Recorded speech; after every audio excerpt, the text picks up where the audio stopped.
नमस्कार, मैं हूं किरण और आप सभी का हार्दिक स्वागत करती हूं हमारे मित्रता संवाद इस कार्यक्रम में। आज हमारे साथ स्टूडियो में उपस्थित है गुजराती फिल्म इंडस्ट्री की जानी मानी ऐसी अदाकारा ममता सोनी जी। आइए हम उनसे कुछ बातचीत करते हैं और उनको पूछते हैं कि उनको फिल्म इंडस्ट्री में आने के लिए प्रेरणा कहाँ से मिली। ममता जी, मैं आपका स्टूडियो में स्वागत करती हूँ। सबसे पहले आपका भी थैंक यू और आवाज़ इंडिया के तमाम दर्शक मित्रों का ममता सोनी का नमस्कार। ममता जी, आपको फिल्म इंडस्ट्री जो है वो ज्वाइन करने का विचार है, वो कहाँ से आया? एक्चुअली मुझे डांस का बहुत शौक था, मैं स्कूल टाइम में से ही। और फिर आफ्टर स्कूलिंग जब एक वेकेशंस आता है तो हर पेरेंट्स या स्टूडेंट भी कुछ प्लान करते हैं कि हम लोग अपनी हॉबीज़ पूरी करें। पढ़ाई के साथ साथ एक हॉबीज़ भी होती है स्टूडेंट्स का। तो मुझे डांस का बहुत शौक था। तो आफ्टर 10th मैंने मम्मी को बोला कि मम्मी मुझे डांस क्लास ज्वाइन करनी है। मम्मी ने पहले ना बोली कि क्योंकि हम लोग थोड़ा एक नैरो माइंडेड फैमिली से आए हैं, वी बिलोंग्स टू राजस्थान। तो हमारी फैमिली में ये सब मतलब डांस वांस करना ये सब इतना अच्छा उन लोगों को नहीं लगता है। बट मैंने काफ़ी ज़िद की कि नहीं मुझे डांस करना है, बस मम्मी मुझे डांस करना है। तो मेरी मम्मी एक शब्द बोली कि हमें थोड़ी बेटियों से नचवा के पैसे कमाने हैं। तो मैंने बोला मम्मी मेरे को डांस शौक के लिए करना है, कमाने के लिए नहीं। क्योंकि मैं तब एक बच्ची थी, मुझे माइंड में भी नहीं था कि डांस करके पैसा कमाना भी कुछ होता है। मगर पेरेंट्स होते हैं वो लोग काफ़ी अलर्ट रहते हैं अपने बच्चों के फ्यूचर्स को लेके।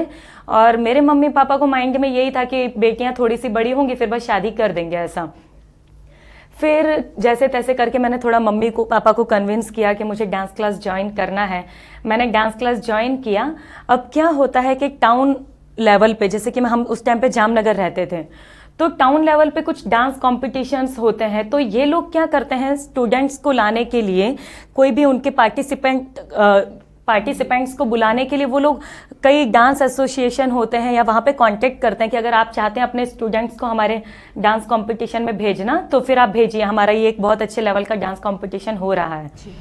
तो हमारे भी वहाँ पे डांस क्लास में एक डांस कंपटीशन के लिए हमारे स्टूडेंट्स के लिए कुछ फॉर्म वो लोग लेकर आए थे। तो मैंने उसमें फॉर्म भर दिया और मैंने डांस कंपटीशन में पार्ट लिया। तो वहाँ पर शूटिंग के लिए कैमरामैन आए हुए थे। जनरली देखिए किसी भी मैरिज फंक्शन होता है, बर्थडे पार्टी होती है, आजकल हर कोई अपनी मेमोरीज को कैप्चर करना चाहता है। हर कोई कैमरामैन को बुक करते हैं ये वो। तो उस डांस कंपटीशन में भी कैमरामैन आए हुए थे, सुनील वाघेला जूनागढ़ से। तो उन्होंने, हम 300 पार्टिसिपेंट थे उधर, तो 300 पार्टिसिपेंट में से उन्होंने मुझे नोट किया कि ये लड़की परफॉर्म बहुत अच्छा कर रही है। तो और वो कहीं ना कहीं हमारी फिल्म इंडस्ट्री से जुड़े हुए हैं। तो उन्होंने मुझे कांटेक्ट किया, कहा कि अगर तुम्हारे लिए कुछ काम होगा तो हम तुम्हें बताएंगे। तो मैंने बोला ठीक है पक्का। और फिर मेरी मम्मी ने जब मेरा फर्स्ट टाइम डांस देखा, देखिए पहले मम्मी का ना बोलना इस वजह से था क्योंकि उनकी सोच वही थी जो जनरली हर परिवार की होती है। मगर जब मेरी मम्मी ने मुझे फर्स्ट टाइम स्टेज पर डांस करते देखा, मेरी मम्मी खुश हो गई कि ये मेरी बेटी है। तो मम्मी को भी, हमारी खुशी में मेरी मम्मी की भी खुशी होने लग गई। तो कहीं पे भी फिर रोक टोक नहीं आई। जब शुरुआत थी तब रोक टोक आया था कि डांस नहीं करने देना, मगर फिर कभी कोई रोक टोक नहीं आया। फिर जब हमारे उन कैमरा दादा ने मुझे एक फिल्म के लिए बुलाया कि यहाँ पे एक फिल्म ऑन फ्लोर है, शूटिंग चालू है और इसमें एक सेकंड लीड हीरोइन की ज़रूरत है, तो तुम आ जाओ यहाँ पे ऑडिशन देने के लिए। तो मैं वहाँ पर गई और फिर वहाँ पे बस मेरा सिलेक्शन हो गया। तो एक तरीके से देखने जाए तो प्रेरणा तो मैं नहीं कहूँगी, बट हाँ मुझे डांस का शौक था। तो मेरे इस डांस के शौक ने मुझे इस इंडस्ट्री से मेरा नाता जोड़ दिया। अच्छा, हाँ तो जी। शुरुआत में आपकी जो मम्मी है वो इसके खिलाफ थी कि आप डांस करें। लेकिन जब इसको डांस को उन्होंने देखा तब उनको अच्छा लगा कि चलो डांस तक ठीक है। लेकिन एकदम से उनको जब सुनने में आया होगा कि आपको इंडस्ट्री से चांस आया है तो उनको कैसा लगा था? अरे मैं सच बोलूं, मेरे को वही लगा कि एकदम ड्रास्टिक चेंज कैसे आ सकता है, या तो धीरे धीरे हमको मनाना पड़े। मगर मेरी मम्मी ने जब मेरा फर्स्ट टाइम डांस देखा वो खुश हो गई कि मेरी लड़की इतना अच्छा डांस करती है और स्टेज पे बहुत अच्छी दिखती भी है। तो उसके बाद जब मुझे फिल्म इंडस्ट्री से ऑफर आया तो कसम से मेरी मम्मी ने एक शब्द हमको ना नहीं बोला, इवन हमको सपोर्ट किया है। तो वो लोगों का सपोर्ट के बिना शायद आज मैं यहाँ पे नहीं होती। अच्छा, तो आपकी जो पहली मूवी है जहाँ से आपको ब्रेक मिला वो कौन सी थी और किन्होंने आपको फर्स्ट ब्रेक दिया? मेरी फर्स्ट फिल्म थी तरसी ममता, जो माँ की ममता होती है। कई लोग इसको अलग वे में लेते हैं कि क्या बात है आप ही के नाम का टाइटल आपको मिल गया। नहीं लगा था। तरसी ममता मतलब जो माँ की एक ममता होती है, जो एक तरस रही है अपना प्यार, एक लव अफेक्शन दिखाने के लिए। तो उस फिल्म का टाइटल वो था।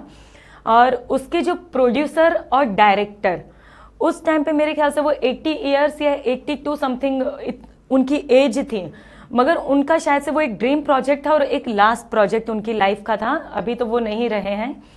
तो वो जो पहली फिल्म का मुझे जो ऑफर आया था वो ऑन फ्लोर था, वहाँ पर शूटिंग चालू थी जूनागढ़ में, और बहुत नामचीन कलाकार उस टाइम पे उस फिल्म में काम कर रहे थे, जिन्होंने आज की तारीख में भी वो हिंदी टीवी सीरियल्स में आप उनको देखते ही होंगे। हमारी देवरानी में कल्याणी ठक्कर थी, योगेश जोशी, उनका भी काफ़ी अच्छा नाम रहा है, सचिन परीख जिन्होंने काफ़ी अच्छी बॉलीवुड फिल्मों में भी काम किया है, गायत्री जी, और हमारे गुजरात के नीलेश सुखड़िया। तो ऐसे आर्टिस्ट में भी बहुत नामचीन कलाकार थे और टेक्निकल स्टाफ भी बहुत एडवांस था, मुंबई से सब बुलाया था।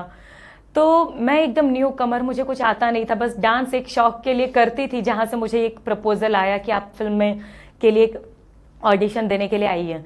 तो मैं वहाँ पर गई, शूटिंग चालू है फ्लोर पे, मैं एंटर हुई तो जो उसके डायरेक्टर और प्रोड्यूसर, जो मैंने आपको बताया 80 या 82 समथिंग ईयर था, एज थी उनकी, तो मुझे देख के उन्होंने बुलाया, बेटी इधर आ, और फिर पूछा अच्छा तुम आई हो इस रोल के लिए? मैंने बोला हाँ जी मैं आई हूँ। और हमारी गुजराती फिल्मों में तो गुजराती बोलनी पड़ती है, और जैसा मैंने आपको बताया कि मैं राजस्थान से हूँ, तो मुझे उस टाइम पे गुजराती बोलनी भी नहीं आती थी, क्योंकि मैं CBSE स्टूडेंट हम लोग रहे हैं सेंट्रल स्कूल के, तो इतना कभी ज़रूरत पड़ा नहीं गुजराती बोलने का। तो उन दादा ने मुझे बिठाया और देख के मुझे ऐसे बोलने लग गए सीधा। एक पहले तो 2-4 थोड़ी फॉर्मल बातें भी की, ये सब, फिर मुझे बोलते तुम्हारी आंखें देख के मैं कहता हूँ कि तुम इंडस्ट्री में बहुत नाम कमाओगे। देखिए ये फिल्मी किस्सा, मतलब आज मैं 10 साल से इंडस्ट्री में, 10-11 साल हो गए मैं इंडस्ट्री में काम कर रही हूँ, और आज तक मैं उनका नाम लेते और उनका धन्यवाद करते नहीं थकती, क्योंकि कोई ऐसा कैसे कह सकता है, मतलब ये तो एक मिरेकल ही है। उन्होंने ये चीज़ मुझे ऐसे कही कि तुम्हारा आंखें देख के मैं बताता हूँ कि तुम इंडस्ट्री में बहुत नाम कमाओगी। तो thank to Kanti Dave ji, thank God. तो इस तरीके से मुझे पहली फिल्म में वो काम मिला, और मेरे मम्मी पापा सबकी तरफ से बहुत अच्छा सपोर्ट मिला। ओके, तो इसके बाद तो जैसे ऐसा लगता है कि आप रुके ही नहीं हो, क्योंकि आपकी फिल्म में जो लगातार आती जाती है और हिट पे हिट भी होती जाती है। हाँ जी। तो जो आपका फिल्मी जो लाइफ है उसके बारे में थोड़ा हमें विस्तार पूर्वक बताइए। कई लोग मैंने इंडस्ट्री में देखे हैं जो बहुत शिकायत करते कि यार ये लाइन तो कैसी है। लड़कियों की सबसे पहली चीज़, लड़कियों की इमेज को लेके जी बहुत ज़्यादा उंगलियां उठाई जाती है। जो लोग इंडस्ट्री में से इतना पैसा कमा रहे हैं वो लोग भी खराब बोलते हैं, खराब हरकतें करते हैं, मगर मैं इन सब से ऊपर उठ के, मैं सही में, ऐसा नहीं है कि आज मेरा इंटरव्यू है और इतने लोग सुन रहे हैं इसलिए मैं ये बोल रही हूँ। मैं अपने मंदिर में भी भगवान की सेवा करने बैठती हूँ तो मैं भगवान का धन्यवाद करती हूँ कि मुझे इतनी अच्छी जगह पे आपने मुझे काम दिया है। तो मैं अपनी इंडस्ट्री की बहुत ही रिस्पेक्ट करती हूँ, छोटे से बड़े आर्टिस्ट हर किसी की रिस्पेक्ट करती हूँ। और मेरे एक्सपीरियंस अगर शेयर करने की बात आती है, हाँ देखिए, अच्छे और बुरे हर तरीके के एक्सपीरियंस हर फील्ड में आपको होंगे, अच्छे अनुभव भी होंगे, खराब भी होंगे, तो मेरे साथ भी हुआ है। बट मैं एक बात गर्व से कहती हूँ कि अगर कोई खराब इंसान भी होगा, अगर वो मुझे मिला है तो मेरे साथ अच्छा रहा है। तो ये पता नहीं मेरे वाइब्रेशंस हैं या फिर भगवान की मेहरबानी है कि मुझे सभी लोग बहुत अच्छे मिले हैं, और मैं बहुत खुश हूँ अपनी इंडस्ट्री में काम करते हुए। जी बिल्कुल, बहुत अच्छी बात है, क्योंकि आए दिन सुनने को मिलता है कि इंडस्ट्री में गए हुए, इंडस्ट्री एक अच्छी चीज़, अच्छी जगह नहीं है, और उसमें गए हुए लोग भी चाहे या ना चाहे वो अपनी आदतों से और बहुत सारी चीज़ों की वजह से वो बदल ही जाते हैं। लेकिन आपकी बातों से आज कुछ अलग ही फील हो रहा है कि ऐसा भी वहाँ पर नहीं है, इतना कुछ बुरा भी नहीं है और बहुत अच्छी जगह है। तो अभी मेरा एक क्वेश्चन ये रहेगा कि आपकी बहुत सारी मूवीज़ जो है विक्रम ठाकुर के साथ है, तो उनके साथ मतलब वो मूवीज़ को लेकर आपका कुछ कॉन्ट्रैक्ट है या फिर किस तरीके से आप नहीं, कॉन्ट्रैक्ट नहीं है कुछ भी। मगर देखिए, आज जब मेरी पहली फिल्म, एक तरीके से पहली फिल्म मेरी तरसी ममता थी, मगर वहां से मेरी इंडस्ट्री में एंट्री हुई थी। मगर अगर मैं पब्लिक के दिलों में एंटर करी हूं तो वो मेरी पहली फिल्म थी एक बार पियू ने मड़वा आवजे, मतलब एक बार अपने पिया को मिलने आओ, ये फिल्म का नाम था। तो अब मैं हर बार मिलती ही रहती हूँ हर फिल्म में मेरी उन्हीं के साथ होती हैं, तो कॉन्ट्रैक्ट नहीं है। बट गुजराती इंडस्ट्री में एक शायद से देखिए, मैं तो इतना फिल्में उस टाइम पे देखती भी नहीं थी, मगर ऐसा कहते हैं कि 10-15 साल से कोई भी गुजराती फिल्में देखने नहीं जा रहा था थिएटर तक। मगर विक्रम ठाकुर लाइव शो करके, क्योंकि बेसिकली वो सिंगर हैं, तो उन्होंने लाइव शोज कर करके अपना इतना बड़ा फैन फॉलोइंग बना लिया था कि उनके नाम पे पब्लिक टूट पड़ती है। तो जब उनकी पहली फिल्म आई, जनरली फिल्मों के 4 शो होते हैं, 12 से 3, 3 से 6, 6 से 9 और 9 से 12। हमारी फिल्मों के आप बिलीव नहीं करोगे 5-5 शो लगाने पड़ते थे, क्योंकि पब्लिक थिएटर के बाहर से हटती ही नहीं थी। जो हमारी पहली फिल्म थी एक बार पीयू ने मड़वा हो जाए, तो पूरी इंडस्ट्री में एक तरीके से एक बदलाव आ गया कि यार एक फिल्म इतनी चल रही है। फिर उसके बाद मैंने किसी और आर्टिस्ट के साथ भी काम किया, क्योंकि एक फिल्म मेरी हिट गई तो मुझे बहुत सारे प्रपोजल्स आने लग गए, हमारी ये फिल्म में काम करो, ये करो। मगर मुझे उस टाइम पे सोच समझ के करना था, मगर हाँ इतनी मेरे में उस टाइम पे एक्सपीरियंस इतने नहीं थे, तो मैंने एक फिल्म साइन कर दी, फिर वो नहीं चली। तो वहां से मुझे पता चल गया, जैसे कहते भी हैं कि बादाम खाने से अक्ल नहीं आती, ठोकर खाने से आती है। तो मेरी एक इतनी सुपर डुपर हिट फिल्म मैंने दी, उसके बाद एक फिल्म की जो नहीं चली, तो मुझ में अक्ल आ गई कि भाई मुझे कौन सा ट्रैक पकड़ के चलना है, क्योंकि गुजराती फिल्म इंडस्ट्री में उस टाइम पे विक्रम ठाकुर के अलावा कोई चल नहीं रहा था। तो मैंने फिर उनके साथ ही फिल्में की। हाँ, दूसरे आर्टिस्टों की मैं ना नहीं बोलूंगी, उन लोगों का भी काम चलता है, मगर जो मैंने एक बार पीयू ने मड़वा में जो कामयाबी देखी थी, वो कामयाबी मुझे किसी और के साथ काम करने से नहीं मिल रही थी। वो मेरे एक एक्सपीरियंस से मुझे पता चला। बाकी सब आर्टिस्टों की भी मैं रिस्पेक्ट करती हूँ, कदर करती हूँ। और वैसे भी देखा जाए तो विक्रम ठाकुर की जो मूवी है वो बिना ममता के, या फिर जो ममता है वो बिना विक्रम ठाकुर की मूवी के अधूरापन लगता है। अभी जैसे पूरे गुजरात में आप शायरियों के लिए एकदम बहुत ही फेमस हो चुकी हो, और शायरी का नाम आए तो एकदम से नाम आ जाता है ममता, या फिर ममता का नाम आ जाए तो एकदम से शायरी याद आ जाती है। तो आपको जो शायरी करने का शौक है वो किस तरह से है? देखिए, जब हम लोग स्कूल टाइम में पढ़ रहे थे, फर्स्ट टाइम घर में मोबाइल आया, पहले लैंडलाइन होते थे, मेरे पापा मोबाइल लेकर आए। अब हम लोग भी हमारे फ्रेंड्स को वही मोबाइल नंबर दे देते थे कि हमसे बात करनी हो। अब स्कूल टाइम में लड़के लोग तो माशाअल्लाह, वो लोग तो कोई चांस ना छोड़े फ्लर्ट करने का ही, क्योंकि स्कूल टाइम का भी एक अच्छा माहौल होता है। तो हमको फ्लर्ट करने के हिसाब से लड़के लोग, या हमारी जो भी मेरी गर्ल्स फ्रेंड्स थी, तो वो लोग मैसेजेस फॉरवर्ड करते थे। तो शायरियाँ होती थी मस्त मस्त एकदम, हाँ, कि बैठे बैठे कमरे में कर रही थी प्रेस, तेरी याद आई तो जल गई ड्रेस। तो ऐसे हल्के फुल्के हंसी मजाक की, तो मुझे पढ़कर बहुत मजा आती थी, और मेरी मेमोरी वैसे शार्प है। तो बस इस तरीके से मैं शायरियाँ मेरे माइंड में उतरने लग गई। और फिर जब मुझे एक स्टेज मिला कि कहीं पे मुझे कुछ बोलना है, अब मुझे बोलूँ तो मैं क्या बोलूँ। जनरली हर कोई हीरोइन डायलॉग्स बोलती हैं, अगर किसी में सिंगिंग क्वालिटी है तो वो थोड़ा बहुत गा भी लेती हैं। अब मेरी सिंगिंग तो सुनने लायक है नहीं, और डायलॉग्स तो मेरे जो भी लोग चाहक हैं वो लोग फिल्मों में सुन ही लेते हैं, तो मैंने अपनी शायरियाँ ही सुना डाली सबको। तो बस इस तरीके से मेरे को शायरियों का शौक आ गया, और वो मेरा एक प्रोफेशन बन गया। ओके। तो जो आप ये बोले कि मज़ेदार शायरियाँ, जो फनी शायरियाँ बोलते हैं, या फिर जो लव वाली शायरियाँ होती है, उसके अलावा आप सोसाइटी को एक मैसेज मिले ऐसे भी शायरियाँ बनाते हैं, और साथ ही साथ माता पिता को लेकर भी कुछ शायरियाँ बनाते हैं? हाँ जी, हाँ जी। देखिए क्या है, आज because I am coming from an entertainment field, तो मनोरंजन तो मैं सभी को देती हूँ, मगर हाँ, जब इतने सारे लोग मुझे सुन रहे हैं तो मैं सोचती हूँ क्यों ना मैं मौके का फ़ायदा उठा लो, क्योंकि हम जो भी एंटरटेनिंग बातें करते हैं, प्यार की बातें करते हैं, यंगस्टर लोग उसे अच्छे से सुनते हैं। मगर हमारे शोज़ में केवल यंगस्टर नहीं, बच्चे भी आते हैं, बूढ़े भी आते हैं, परिवार वाले भी आते हैं। तो मैंने सोचा कि क्यों ना इसी बहाने मैं कुछ सोशल मैसेज भी लोगों तक पहुंचा सकूं। तो 2-3 मैं अपनी शायरियाँ अभी यहाँ पे हमारे आवाज़ इंडिया चैनल के दर्शक मित्रों तक भी पहुंचाना चाहती हूँ। नींद अपनी भुलाकर सुलाया हमको, नींद अपनी भुलाकर सुलाया हमको, आंसू अपने गिराकर हंसाया हमको, दर्द कभी ना देना उस खुदा की तस्वीर को, जमाना कहता है माँ बाप जिनको।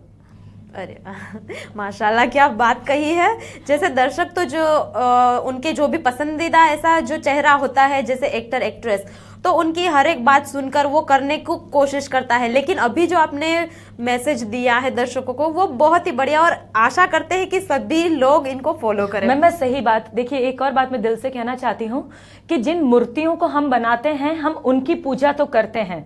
आज हम मंदिरों में जाएं, कहीं भी जाएं, वहाँ भगवान की जो भी प्रतिमा है, तस्वीर है, कौन बनाता है? इंसान बनाता है। तो जिन मूर्तियों को हम बनाते हैं, हम उनकी पूजा तो करते हैं, मगर जिन्होंने हमें बनाया, उन माँ बाप की पूजा क्यों नहीं करते? बिल्कुल, ये भी एक बहुत अहम सवाल है। तो बस अपनी शायरियों के थ्रू मैं थोड़ा बहुत ये सोशल मैसेज भी लोगों तक देना चाहती हूँ। ओके। और इसके अलावा मैंने और एक बात भी सुनी है आपके बारे में कि आपको एक्टिंग है या फिर शायरिया है, उसके अलावा सोशल वर्क करने का भी शौक है आप रखते हो, तो किस तरह से आप सोशल वर्क करते ये हो? आपने कहाँ से सुन लिया मुझे पता नहीं, क्योंकि मैं इतने सालों से वैसे कर रही हूँ, बट मैं नहीं चाहती कि लोग मेरी इस सोशल सेवा को देख के वो एक गलत एंगल पकड़े के देखिए दिखाने के लिए कर रही है। तो वो सोच के मैं कई बार लोगों तक ये बात पहुंचाना नहीं चाहती, मगर फिर कहीं ना कहीं मेरे बैक ऑफ माइंड में एक थॉट आया कि अगर क्या पता कई लोग ये देखें कि चलो ये दिखावा करने के लिए सेवा कर रही है, चलो हम भी दिखावा करें, तो इस बहाने कहीं ना कहीं किसी का अच्छा तो हो रहा है। तो मैंने ये सोच के मैंने सोचा कि चलिए अब अगर कोई मुझे इस मुद्दे पे सवाल करेगा तो जो भी सच है वो मैं उन्हें बता दूंगी। तो आपने ये सही बात कही है मुझे कि थोड़ा बहुत जितने भी ओल्ड एज होम है, वृद्धाश्रम है, अनाथ आश्रम है, अपने गौशाला है, मंद बुद्धिशाला है, अंधशाला है, तो हर जगह मैंने थोड़ा बहुत अपनी कैपेसिटी के अनुसार थोड़ा बहुत डोनेशन किया है। जी, बहुत अच्छी बात हो जाती है, क्योंकि हमारे महापुरुषों ने भी कहा है कि तुम अगर ऊपर उठ जाते हो अपनी काबिलियत के बलबूते पर और सोसाइटी तुम्हें हेल्प करती है, तो आपको भी जो आपके अंदर है वो पे बैक टू सोसाइटी का जो एक स्पिरिट होता है वो होना चाहिए। तो आपके अंदर वो बात है। मैं बस इसी बात पर एक और बात कहना चाहती हूँ कि मनुष्य अपने जन्म से नहीं अपने कर्म से महान बनता है।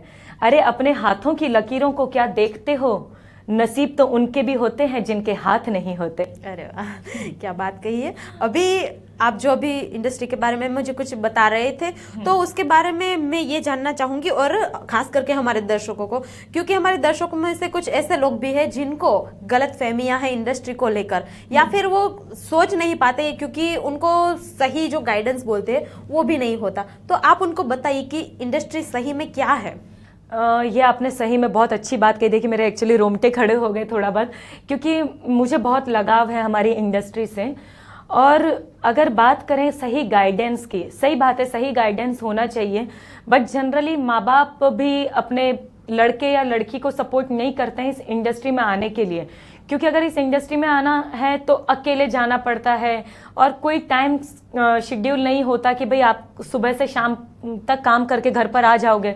हमारा रात का भी शूटिंग होता है, ये वो। तो सही गाइडेंस अगर आपको चाहिए तो पहली चीज़ कहीं ना कहीं थोड़ा बहुत माँ बाप को आप कन्विंस करने का ट्राई करो कि आप क्यों चाहते हो इंडस्ट्री में आना, क्योंकि आप अकेले रहोगे तो शायद से भटकने के चांसेस थोड़े ज़्यादा रहते हैं। तो अगर आपके किसी भी बड़े बुजुर्ग का आपको सपोर्ट रहेगा तो आप सही राह पर चलोगे। दूसरा पॉइंट, हर किसी को शॉर्टकट चाहिए। अभी मेहनत का कोई शॉर्टकट नहीं होता, वो मुझे नहीं पता। अगर कई लोग बोलते हैं कि रातों रात हीरोइन बनना है या हीरो बनना है, देखिए सीरियसली मेहनत का कोई शॉर्टकट नहीं होता। मैं आज इंडस्ट्री में इतने सालों से काम कर रही हूँ, मैंने पहले छोटे मोटे एल्बम किए हैं, ये किया है वो किया, और आज जाके मैं फिल्मों में काम कर रही हूँ। और गुजराती इंडस्ट्री में काम करते करते ही आज मैं लंदन में और अफ्रीका में भी प्रोग्राम कर कर आई हूँ। तो आप खुद ही सोचिए, आज इतने साल इतनी मेहनत करने के बाद मुझे आज ये मुकाम मिला है। तो शॉर्टकट नहीं होता, एक सही गाइडेंस होना चाहिए, और उससे भी ऊपर नीति, आपकी एक इनर जो सोच है वो थोड़ी पॉजिटिव होना चाहिए। अगर आप लोगों को अपने टैलेंट पे कॉन्फिडेंस नहीं है तो फिर मतलब आप सोचते हो कि केवल सुंदर दिखना वो इंडस्ट्री में नहीं है। सुंदर दिखना तो फिर वो आप ज़्यादा से ज़्यादा फोटोशूट कर सकते हैं, मगर एक्टिंग फील्ड बहुत अलग है, वहाँ आप में टैलेंट भी होना चाहिए। अभी आप देखिए बॉलीवुड इंडस्ट्री में भी कई चेहरे ऐसे हैं जिनको हम जनरली, अगर वो लोग का वो नाम नहीं होता तो हमको देखना भी पसंद नहीं होता, मगर उन्होंने अपने टैलेंट के बेसिस पे अपना एक नाम, एक मुकाम कायम किया है। तो जो भी न्यू कमर्स हैं या जो भी सोचते हैं कि हमको इंडस्ट्री में काम करना है, इंडस्ट्री बहुत अच्छी है, यहाँ पे कोई प्रॉब्लम नहीं, आप हमेशा खुश रहोगे, जो भी हमेशा नए नए लोगों से मिलोगे। तो मेरे ख्याल से इंडस्ट्री तो बहुत अच्छी है, बस उसको सही तरीके से आप देखिए, अपना नज़रिया सही रखिए। और बस हाँ, लक फैक्टर भी बहुत काम करता है अपनी इंडस्ट्री में, लक होना भी बहुत ज़रूरी है। तो उसके लिए भगवान को थोड़ा मस्का लगा लो। अरे बाप रे, क्या बात है। और अभी जो आप 10 साल से इंडस्ट्री में काम कर रहे हो, तो आपको मतलब कुछ अच्छा ऐसा एक्सपीरियंस भी है और आप बहुत सारी बातें इंडस्ट्री के बारे में जानते भी हो। तो अभी इंडस्ट्री का क्या लेवल है और इसको किस तरीके से ऊपर उठाना चाहिए क्या उसके बारे में आप कुछ सोचते हो? हाँ जी, देखिए पर्सनली अगर मैं कहूँ, मैं गुजराती फिल्म इंडस्ट्री में काम करती हूँ, तो वैसे तो लेवल अच्छा है, क्योंकि जो बजट मिलेगा उसी में इन लोगों को अपना बेस्ट में बेस्ट देना है। तो कहीं ना कहीं मैं चाहती हूँ कि पहले तो अच्छे अच्छे फाइनेंसर आ जाए हमारी गुजराती इंडस्ट्री में, क्योंकि फाइनेंस पैसा होगा तो कहीं ना कहीं हर क्वालिटी पे भी हम लोग ध्यान दे पाएंगे। और उसके अलावा सबसे इम्पॉर्टेंट है टैलेंट। टैलेंट होना चाहिए। अब ऐसा नहीं है कि भाई करोड़ रुपया लेके बैठ गए हैं, किसी भी नामचीन चेहरे को आप अपनी, चलिए आप 1 करोड़ देख के हमारी जो बॉलीवुड इंडस्ट्री में काम कर रहे हैं उनको भी आप गुजराती फिल्मों के लिए बुक कर सकते हैं, मगर आपका कुछ मेकिंग ही नहीं होगा तो कौन वो फिल्म देखने जाएगा। तो टैलेंट भी होना चाहिए है और जो भी एक मेकिंग अच्छा होना चाहिए, तो ही अपनी इंडस्ट्री ऊपर उठ पाएगी। ममता जी, अभी मेरा एक बहुत ही मुख्य और बहुत ही महत्वपूर्ण ऐसा एक आपसे क्वेश्चन है कि आपको बॉलीवुड के बारे में मतलब आपने क्या सोचा है? आपको कभी जाने की इच्छा होती है या फिर कुछ ऑफर आई है क्या? मैंने एक फिल्म की हुई है, हिंदी फिल्म, फिर एक साजिश, जो कुछ साल पहले ऑल ओवर इंडिया में रिलीज भी हुई थी, बट हाँ किसी वजह से मतलब इतना अच्छा रिस्पांस नहीं मिला, मगर बहुत अच्छी फिल्म थी वो, फिर एक साजिश। और रही बॉलीवुड में जाने की बात, तो ऑफर्स तो काफ़ी आती हैं, बट मुझे सच कहूँ, मुझे गुजरात बहुत पसंद है, यहाँ पे काम करना बहुत पसंद है, and I am totally satisfied with my work. तो शायद से मैं एकदम से छोड़कर जा नहीं पाती हूँ, बट हाँ ऑब्वियस बात है कि मैं अब वहाँ पे जाने के लिए रेडी हूँ एकदम। और अभी आपकी आने वाली कुछ मूवी जो है उसका नाम क्या है? हाँ जी, अभी मेरी ये विद इन शॉर्ट पीरियड एक फिल्म रिलीज होने वाली है, गुजराती फिल्म, रजवाड़ी छैये अमे मान भेर रही है। बहुत ही एंटरटेनिंग फिल्म है ये, जो अभी रिलीज होगी फैब में।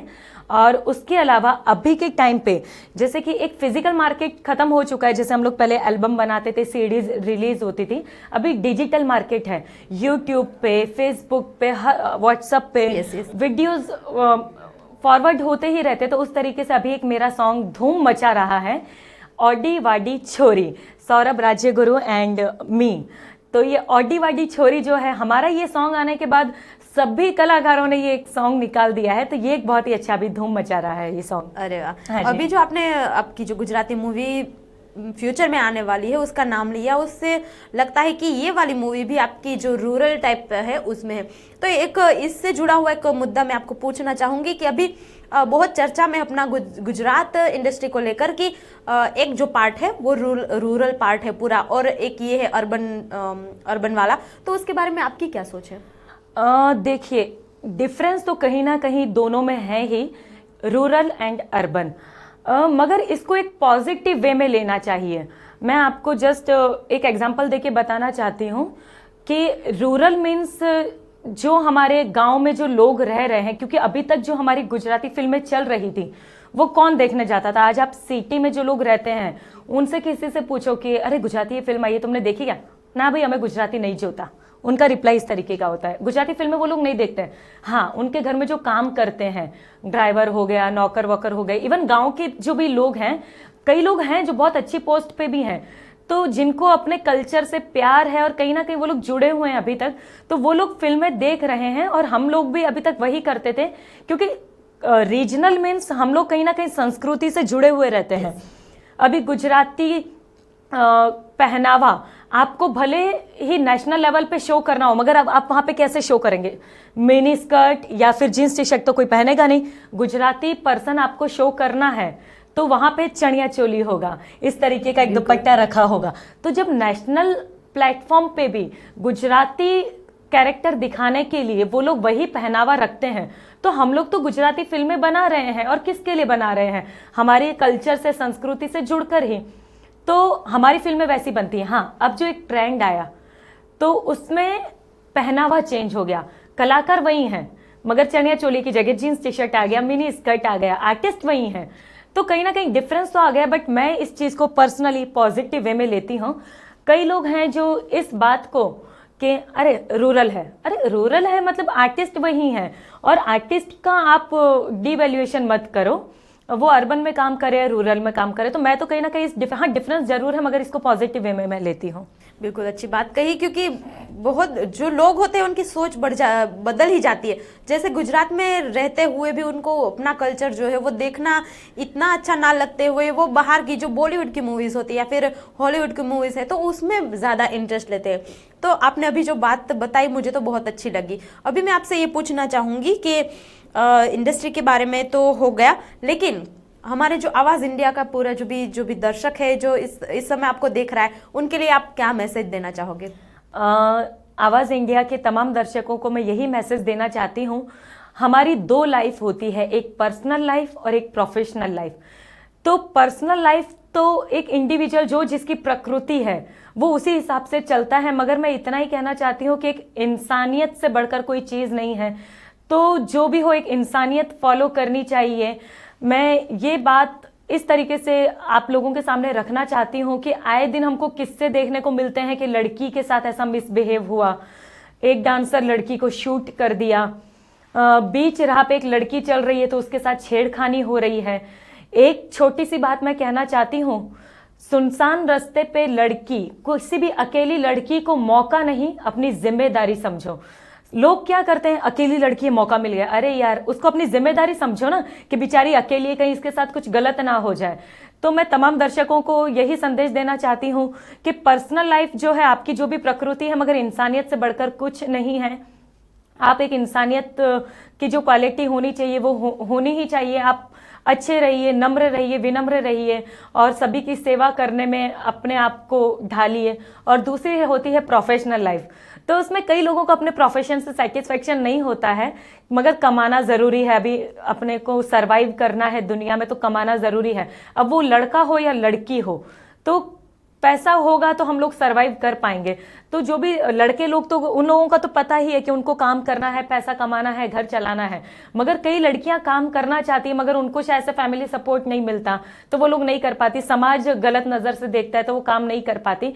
तो थोड़ा नज़रिया चेंज करो, क्योंकि मैं पर्सनल अपना एक्सपीरियंस बताती हूँ कि जिस दिन मेरा काम चालू होगा मेरा माइंड भी बहुत एक्टिव रहता है, मैं बहुत पॉजिटिव सोच रहती है, मगर जब मैं फ्री होती हूँ तो मैं लेजी फील करती हूँ, फिजिकली भी फिट फील नहीं होता है।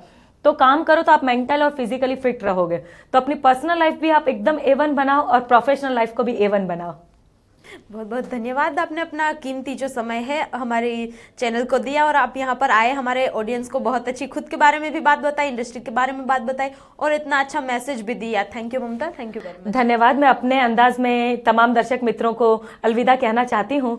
काम ऐसा करो कि नाम हो जाए, काम ऐसा करो कि नाम हो जाए, वरना नाम ऐसा करो कि नाम लेते ही काम हो जाए। Thank you.